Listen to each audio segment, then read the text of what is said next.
The Apple Watch SE has always been one of my most favorite Apple Watches available in the market, due to its affordability, but also the fact that it's jam-packed with a lot of impressive hardware that even the most expensive Apple Watches have already in stock.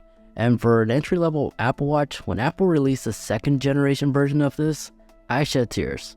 I got up. I was applauding, because that was the watch I introduced many others to the Apple Watch world. I gave it to one of my best friends, and he now competes professionally. Look at that physique, all thanks to the Apple Watch. Then I myself also use this data that the Apple Watch gather to keep my lifestyle consistent to achieve my ultimate physique. And out of all the Apple Watches that I own, the Series 8 and the Ultra, this watch has all the important features that those other ones have, including the fall detection and crash detection, so it has the important safety features as well. And it's true, it does not have ECG, blood oxygen sensor, but honestly, all that stuff is just a gimmick. I rarely find myself using it on Series 8 or even on my Ultra. I will usually only use this for video demonstration purposes, but I don't need this stuff. I'm sure a lot of people don't really need it. So if you're young, you don't really have health complications, there's no really real reason to have this. But it does have the heart rate sensor and all the other important stuff. So it has the important cores of those more expensive Apple Watches. So I think it's about time for me to give this thing a proper review that it deserves. So I've owned this thing ever since the release of the Apple Watch. I actually purchased both the smaller 40 and the 44mm, as both size options are indeed available, and they come available in 3 color choices to choose from: Starlight, Silver, and Midnight. Midnight is this one, and this is the one I personally prefer using day to day, all due to the fact that I can easily match this pretty much on any outfit I wear. Now, the reason why I go with the larger 44 over the 40, because in short summary, more text is actually shown per line, especially when you do like a side-by-side comparison with the text message you see right here.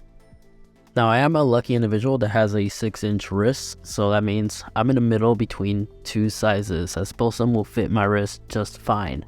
But the thing I noticed, and all users also I've seen also have this gap, is with the larger 44, you actually have a gap right here. Meanwhile, the 40 actually goes around my wrist like a wristband. So that's a little trade-off that you may experience.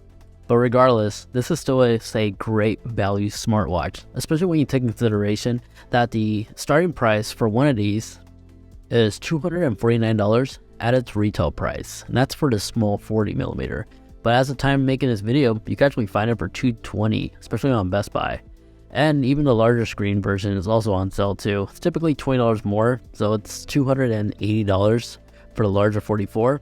Or you can get it on sale at Best Buy for $250, which is not a bad deal. And cellular is available as well. So if you like to set up family setup on your device so that you could give this Apple Watch to your kid if you get the cellular version, this will allow you as the legal guardian to monitor your kid at school, allow your child to have access to you so they could text you or call you in case of an emergency, and you have the freedom to track your child at school or anywhere else so long as they have a LTE connection or Wi-Fi.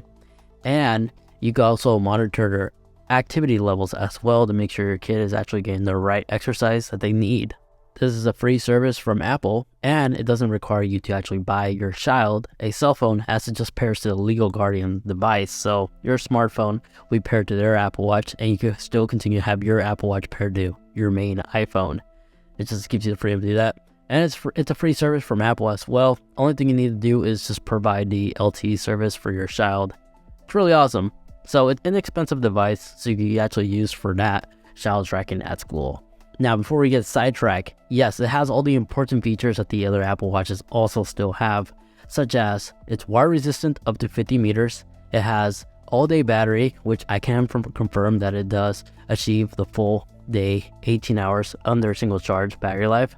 And it also features the low power mode, which will allow the Apple Watch to be able to squeeze more juice, and Apple has advertised to be able to reach up to 30 hours under single charge with low power mode activated. Vary on your activity levels, of course.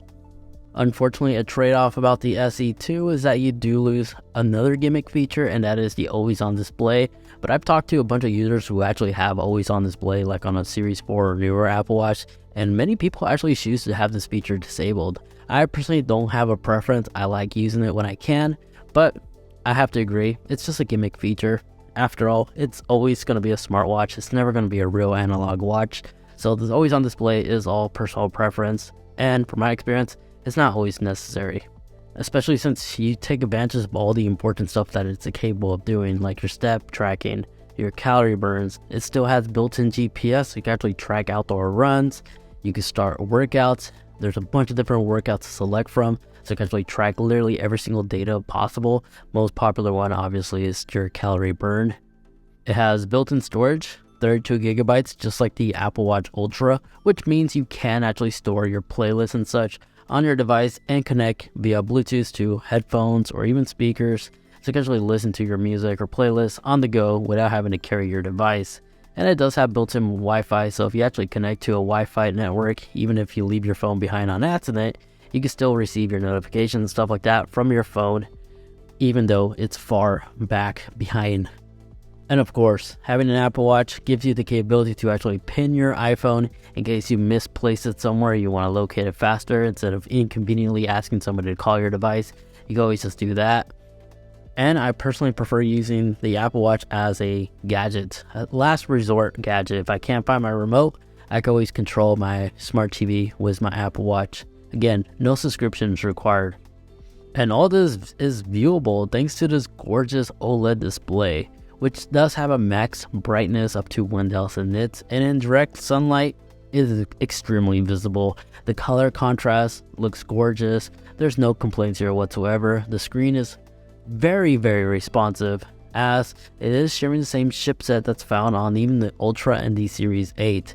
And for my performance test, the S8 chip that's found on the SE 2nd generation is as powerful or even better in certain situations compared to the Series 8 and the most expensive Apple Watch Ultra, as it performs 100% identical or even quicker at certain situations than the other ones. If you want to watch that performance video, it'll be linked. You could click a little iCard right there. But the performance was absolutely amazing.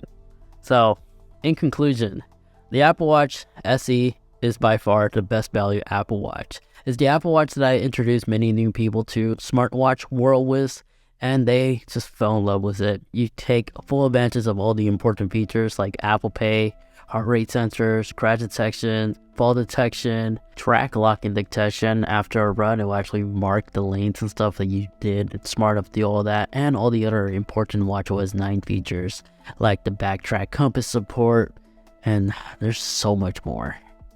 And yes, it is true that the Apple Watch can also, even the SE2, has the sleep tracking capability. I myself don't personally use it, so I really don't have anything to really say to add to this video, but out of all the smartwatches available in the market, the sleep tracking capability that the Apple Watch is capable of doing, the SE2 has, and always receives positive feedback from other reviewers and users that have actually spoken to in real life and such. So if you're looking for a sleep tracking device, the SE is one of them as well. They'll actually give you really good information and data. But aside from that, there you guys have it. Hope you guys enjoyed. If you haven't yet picked up an Apple Watch SE2, highly recommend checking out the links in the video description down below, as they'll always be up to date on any latest sale and stuff that Apple is doing. So right now it's time making a video. It is on sale, so go ahead and save some money by clicking on that URL link. Hope you guys enjoyed this review of the Apple Watch SE. If you did, like, subscribe, and feel free to check out other videos I've posted revolving around this amazing Apple Watch. The performance speed test, one more time, you could go ahead and watch right there. And then the video over there, that's just a video YouTube's recommending specifically for you. Thank you so much for watching. Take care, and I'll catch you all in the next one. See ya.